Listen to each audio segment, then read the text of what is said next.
Welcome to the Digital Marketing News. I'm Tiffani Allen. And with your first story this week, I am Joshua Nite. And our first story this week is something that is near and dear to my heart, something that I love talking about. What is it? And it's dark social. Oh, that's true. You do love that. Yeah, I love social, but you know what I love more than social? Is it dark social? Dark social. Yeah, dark, mysterious, and brooding, like the boyfriend with the emo hair who listened to My Chemical Romance, that kind of social.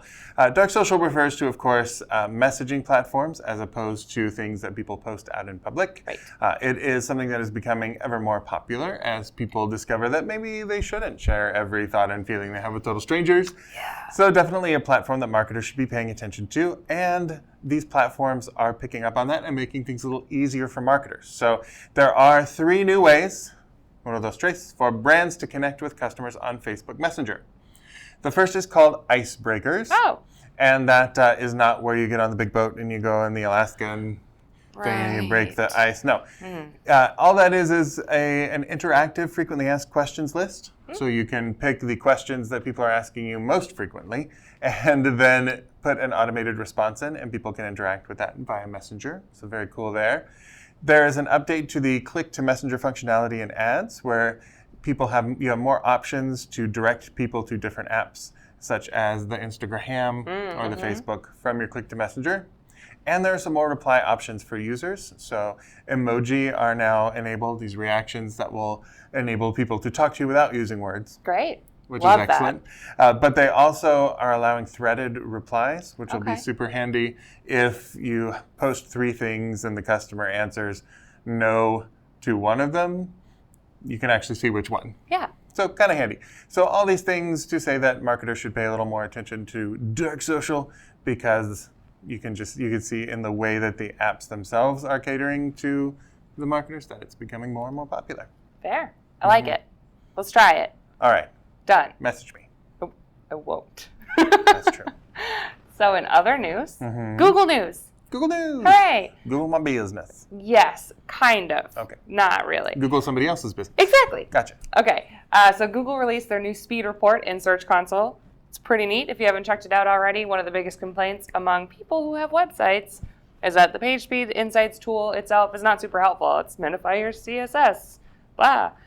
So this is meant to make it a little bit easier for folks to consume, actually make changes to make their sites faster, and everyone loves that the most. So it assigns groups of URLs into fast, moderate, and slow buckets and gives you details to help narrow down what might be causing the problem so that you can address the real issues that are slowing down your site. Nice. Which is awesome. And then they will link to the page Site Speed Insight tool for specific opportunities per page. So that's Google's Page Speed Insight tool.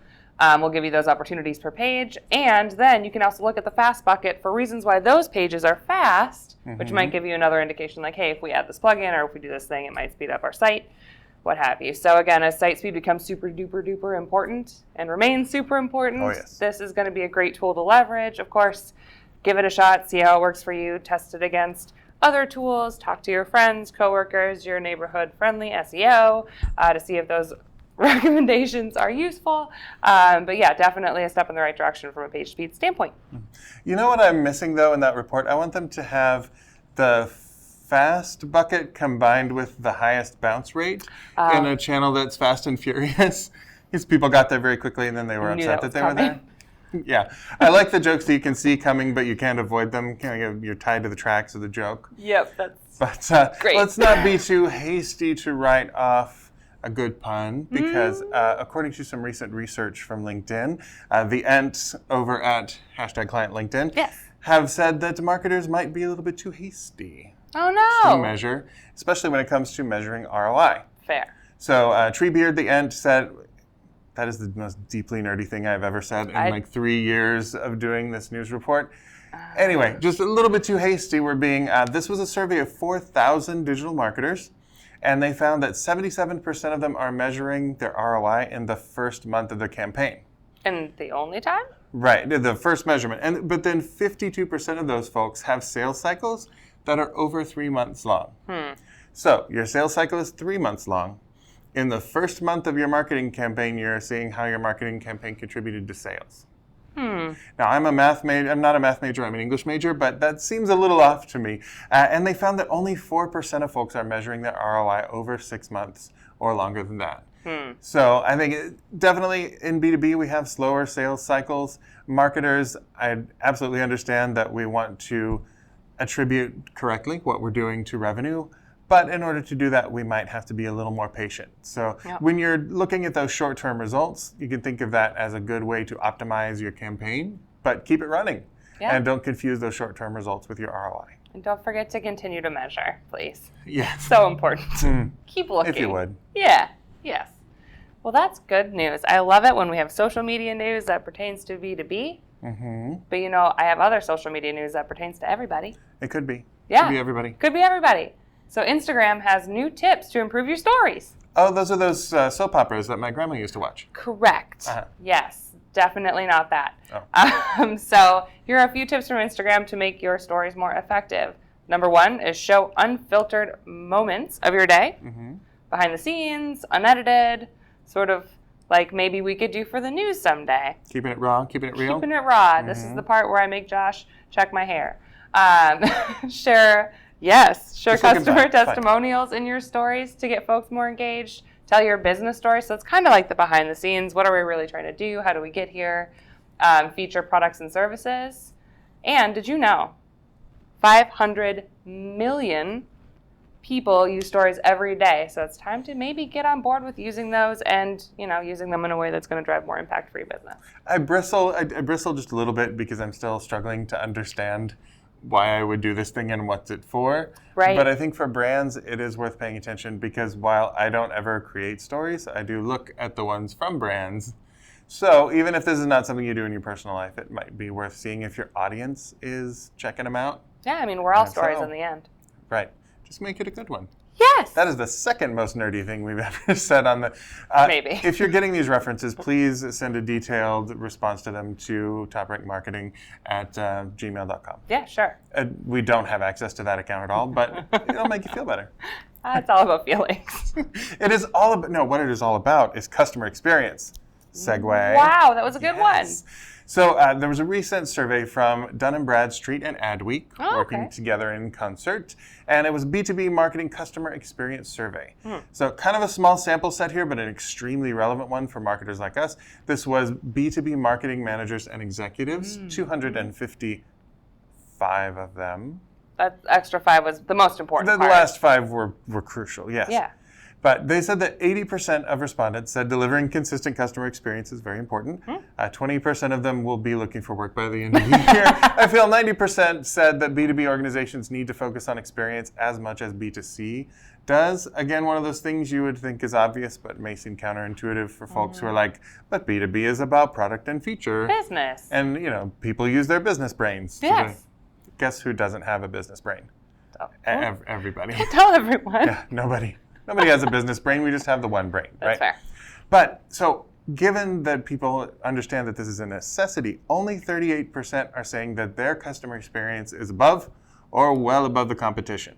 So only about a third feel like they're beating the industry average. Well, there's some hurdles that get in the way sometimes to being able to do that, right? Like what? Well, let me tell you. Okay. 33% said leveraging data and data tools we already have is the biggest hurdle. So is it an access issue? Is it a data issue of the quality? It could be both. It's usually both. 26% said inability to accurately identify all customer touch points, which again leads itself to maybe some poor data quality or data that doesn't exist. Well, it doesn't exist. Well, Oh. that's the third most anyway. Well, here we are. 26% said lack of insight into the customer journey. Again, that's an issue maybe with being able to map touch points. And 83% of the folks that were surveyed said they would increase or significantly increase their focus on data and analytics, which totally makes sense given the data issues cited above as hurdles. So makes sense. Again, if you're going to collect customer data, do make sure you know how to use it and it's stored somewhere secure and you're not selling it to any strangers, etc. Legal stuff is important here. Insert legal disclaimers below. We'll put it right down that we probably won't put it right down. We will not, no. But it's true, people keep saying data is the new oil, and that just keeps being a great metaphor because it's not enough to just have it. Yeah. You have to refine it. Right. And you have to store it safely. Yes. Or it will blow up and take out your entire company. Which you don't want. No, not today. No, thank you. Well, that's all the news we have for you this week. We'll be back next week with more news. If you need more in the meantime, you can follow TopRank on Twitter at TopRank or follow me at Tiffani_Allen. Yep, and you can find me on Twitter at Nitewrites. That's NITEWRITES. And please do subscribe to the blog and to this here YouTube channel for even more cool stuff. And before we go, what? We have a new thing for people to subscribe to Hooray! or listen to, and hopefully they will love it, and then they'll subscribe. It is called the Break Free from Boring B2B podcast, and it is available wherever finer podcasts are purveyed. So on your Apples, on your Google Plays, on your Stitchers, even in the weird stuff like Spotify and Deezer. We're on Deezer. Good. We're Deezin'. Good thing. So anywhere you get a podcast, you can listen to interviews with folks like Amanda Todorovich, who turned her modest blog for the Cleveland Clinic into a revenue center.